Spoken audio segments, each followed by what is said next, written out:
Dot, line, shape और size के बाद जो fifth most important element of design है वो है स्पेस।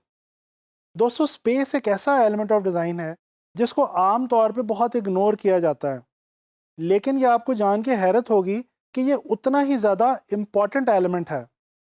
डिज़ाइन के अंदर स्पेस की बहुत ही ज़्यादा एप्लीकेशन और अहमियत है। आइए जानने की कोशिश करते हैं कि स्पेस क्या है और ग्राफिक डिज़ाइन के अंदर इसकी किस तरह से इम्पोर्टेंस है।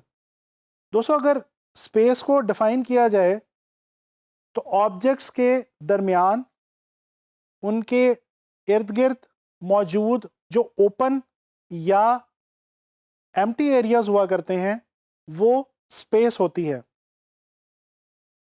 दोस्तों, स्पेस का बहुत ही गहरा ताल्लुक शेप्स के साथ है।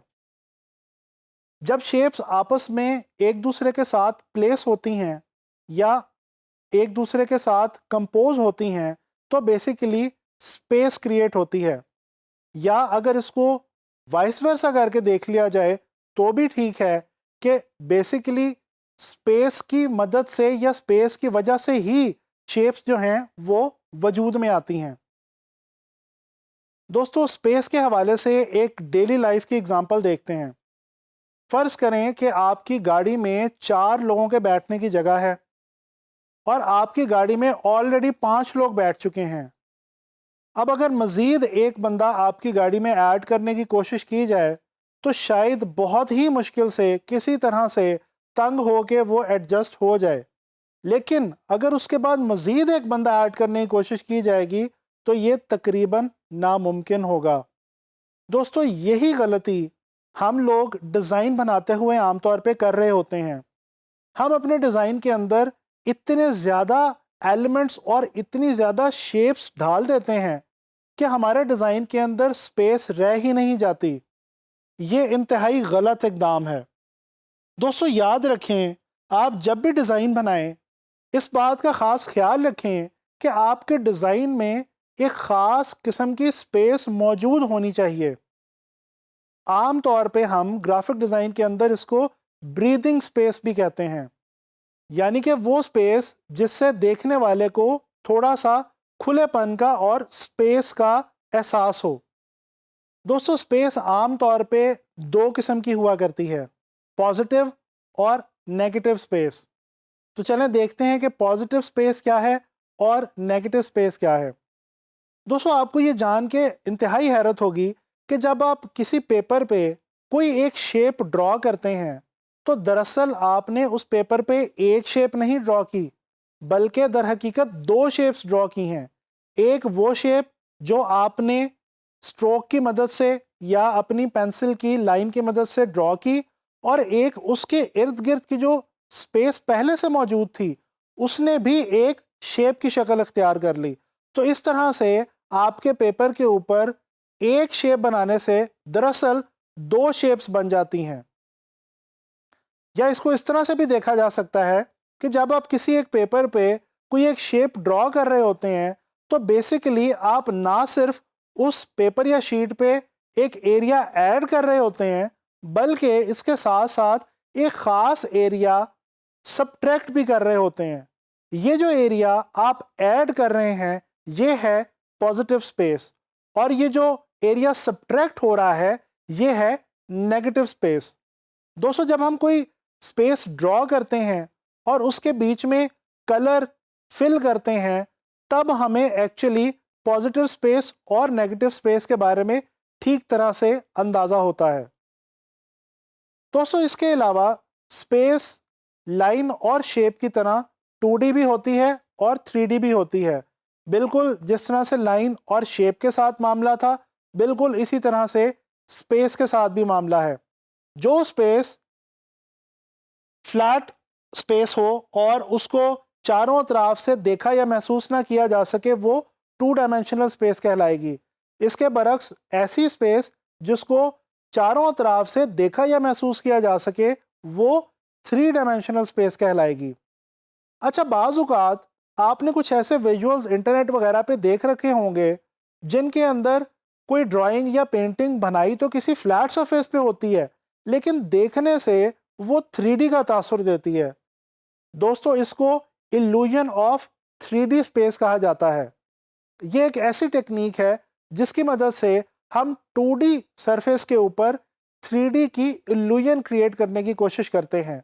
आमतौर पे इसमें शेडिंग और पर्सपेक्टिव की टेक्निक्स यूज़ की जाती हैं, जिनकी मदद से एक 2D सरफेस को 3D स्पेस के अंदर कन्वर्ट कर दिया जाता है।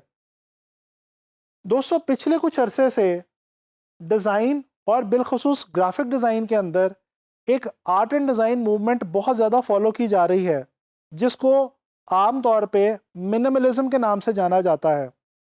ये आर्ट एंड डिज़ाइन मूवमेंट इस वक्त पूरी दुनिया के अंदर ना सिर्फ मशहूर है, बल्कि पूरी दुनिया के आर्टिस्ट और डिज़ाइनर्स इसको अपने फनपारों में और अपने डिज़ाइंस के अंदर बहुत ज़्यादा यूज़ कर रहे हैं। मिनिमलिज्म है क्या? मिनिमलिज्म एक ऐसी मूवमेंट है, एक ऐसी तहरीक है जिसके अंदर आर्टिस्ट या डिज़ाइनर बहुत कम शेप्स को यूज़ करके अपनी बात, अपना एक्सप्रेशन या अपना फंक्शन बयान करने की कोशिश करते हैं। ग्राफिक डिज़ाइन के अंदर भी आजकल ये जो आर्ट मूवमेंट है, डिज़ाइन मूवमेंट है, ये बहुत ज़्यादा फेमस है और आप लोग इस मूवमेंट को फॉलो करते हुए बहुत खूबसूरत ग्राफिक डिज़ाइंस बना सकते हैं। दोस्तों, एंड में मैं आपको कुछ एग्जांपल्स की मदद से जो ग्राफिक डिज़ाइन के अंदर स्पेस की एप्लीकेशन या अफादियत है, उसको थोड़ा सा आपसे शेयर करने की कोशिश करूंगा। अगर आप फेडेक्स के इस लोगो को देखें, तो इस लोगो के अंदर एक ख़ास एरो की शक्ल आपको नज़र आएगी, जो कि एक्चुअली पॉजिटिव स्पेस में नहीं है, बल्कि ई और एक्स के दरमियान जो नेगेटिव स्पेस आपको नज़र आती है, अगर आप उसके ऊपर थोड़ा सा गौर करें तो आपको पता चलेगा कि दरअसल ये नेगेटिव स्पेस एक एरो बना रही है। और इस लोगो के अंदर एरो जो है ये डायरेक्शन और डिलीवरी को शो करता है, जैसा कि हम सब जानते हैं कि फेडेक्स जो है वो एक कार्गो कंपनी है।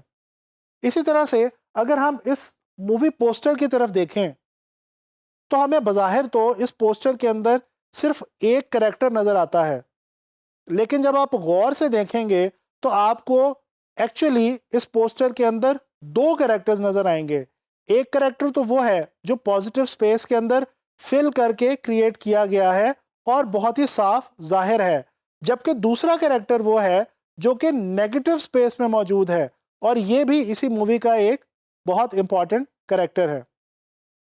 दोस्तों, इसी तरह से अगर आप आजकल न्यूज़पेपर्स और मैगज़ीन्स के डिज़ाइंस देखें, तो आपको इस बात का अंदाज़ा होगा कि आजकल न्यूज़पेपर्स और मैगज़ीन्स को कुछ इस तरह से डिज़ाइन किया जाता है कि उसके अंदर नेगेटिव स्पेस का ख़ास एहतमाम किया जाता है, जिसकी मदद से होता ये है कि इमेजेस और टेक्स्ट आपस में कोरिलेट भी करते हैं और एक दूसरे की जो उनकी अपनी अफादियत है वो भी महफूज रहती है। इसी तरह से वेबसाइट्स भी आजकल कुछ इस किस्म की डिज़ाइन की जा रही हैं कि नेगेटिव स्पेस का उनके अंदर काफ़ी ख़ास ख्याल रखा जाता है और नेगेटिव और पॉजिटिव स्पेस को बहुत ही बैलेंस्ड अंदाज में इस्तेमाल करते हुए इमेजेस और टेक्स्ट वगैरह को बहुत अच्छे तरीके से यूज़ किया जाता है, ताकि देखने वाले को एक अच्छे डिज़ाइन का एहसास हो। दोस्तों, इन तमाम एग्जाम्पल्स की मदद से हमें इस बात का अंदाज़ा होता है कि ग्राफिक डिज़ाइन के अंदर स्पेस जो है ये एक बहुत ही इंपॉर्टेंट एलिमेंट है और पॉजिटिव और नेगेटिव स्पेस को अच्छे तरीके से इस्तेमाल करके ही हम अच्छे डिज़ाइंस बना सकते हैं।